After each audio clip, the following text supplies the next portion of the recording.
Hi all, welcome this session. Today I am going to discuss about the topic on colonialism in Africa. As we know that the history of the world is always developed in Eurocentric perspective. The imperialist historians is always project African history in a different angles and they used the term dark continent. But the European countries, they much realize the potential of African countries and they adopt their own mercantile policies in Africa. As a part of such activities, the Europe made Africa their main colony. In this session, I do not want to go to discuss about the theoretical aspects of colonialism. The different theoretical aspects related with colonialism and imperialism have been mentioned in the detail in my last session.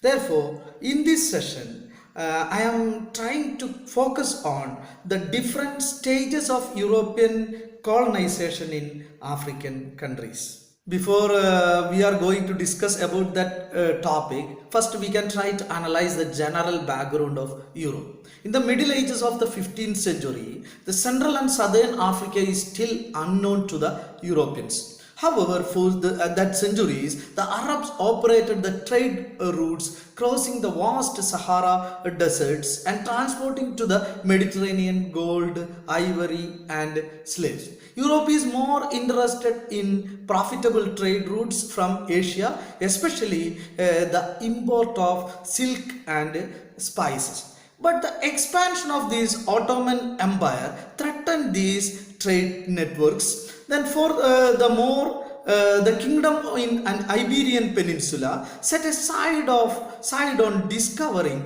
new trade routes to Asia. Portugal take lead to that mission. From that period, the first stage of this colonization started and dominated by the hands of these Portuguese. During that time, as we know that Africa is the second largest continent in the world. The continent enjoy a wide variety of climate and soil. As we compared with Asia and Africa, the Europeans were much slower in penetrating to the African continents. Africa remained the dark continent for centuries after other newly discovered continents had been colonized. The early influence of these European only concentrated in the coastal fringe of Africa. Their penetration to the interior of Africa was prevented due to a lot of factors. One of the important thing is that the large part of the African continent had unhospitable climate as compared with the other Asian countries. The another important thing which is connected with this prevention of penetration is that the resistance of the natives and various diseases also prevented Europeans to the intervention of these African continents. European contacts with Africa from the 15th century onwards, we know that it confined for a long time to certain coastal areas. During the 15th century, the Portuguese established a few trading outposts along with the African coast. Following footsteps of the Portuguese, we know that the Europeans like Spain, Holland and other established their own trading post. Then after the Dutch, England and French also ventured to set up colonies in Africa, the period between 1637 to 1642, the Portuguese had lost all the enclaves in the Western Africa. In the 1652, the Dutch East India Company established their own superiority over Africa. After that, the process of colonization became faster. In the northern area of Africa, especially Algerian area, under the control of French.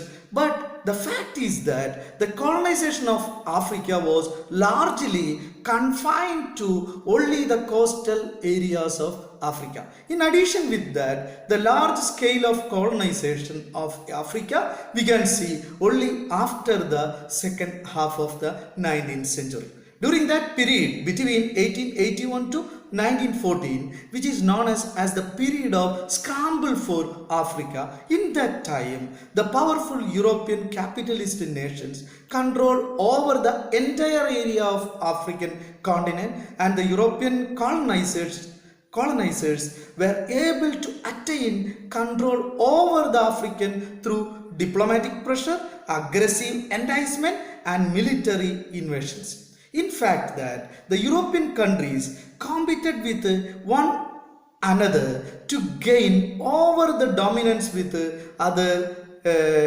capitalist nations. In that period, we can see a healthy competition between these European countries to gain the dominance of the entire African continent. At that time of the scramble for Africa, the major world powers like Britain, France, and Spain were competing for power on the European stage. In the period between 1884 and 85, the Berlin Conference formalized European colonization of Africa. Prior to this time, we know that world superpowers such as Portugal, France, Britain had already set up colonies in Africa. To a smaller extent, Germany and Italy had a part of this aggressive policy.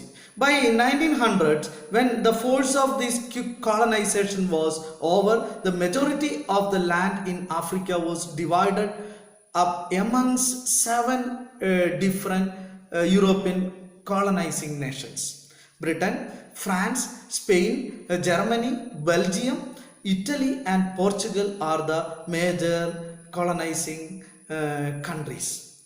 Then after that we have to listed the major colonies and colonizing nations. Then first we have to go to discuss about Britain. Egypt, East African provinces, Somaliland, Togo, Cameroon, Gambia, Nigeria, South Africa, all these countries under the control of Britain.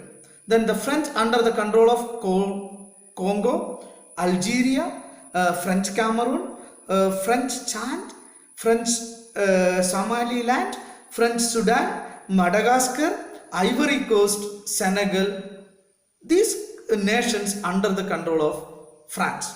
Then Portugal under the control of Angola, Mombasa, and a southern part of Nigeria, Mozambique.